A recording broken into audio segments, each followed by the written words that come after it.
Nagsundukan ng dalawang motorista sa Marikina dahil umano sa gitgitan sa kalsada.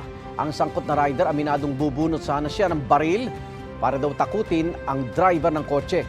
Ang nahulikam na insidente sa unang balita ni EJ Gomez. Sa kuha ng CCTV sa Barangay Concepcion 1, Marikina City noong Huwebes, kita ang lalaking nakapulang short na isang TNVS driver at lalaking nakaitim na pantalon at nakasuot ng bag, isang motorcycle rider. Nagtatalo sila dahil umano sa nangyaring gitgitan sa kalsada ayon sa pulisya. Sinusubukan daw mag-overtake ng rider pero di raw pinagbigyan ng driver ng kotse. Binusinahan ng suspect yung biktima. Nagkagit-gitan sila sa daan.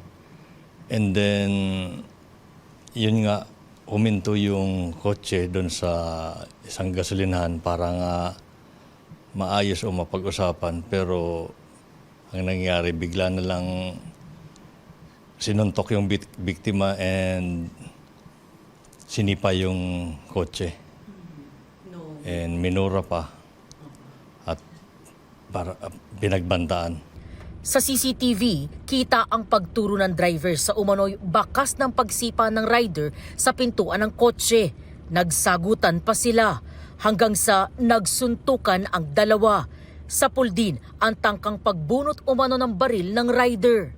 Hindi naman nailabas pero akmang parang may bubunutin doon sa sling bag. Inaresto ang 45 anyos na rider na napag-alamang nagtatrabaho bilang security guard sa isang online shopping at shipping company. Na-recover sa kanya ang isang sling bag, 38 caliber na revolver at mga bala nito. Lumabas din sa investigasyon ng pulisya na nakainom ang rider.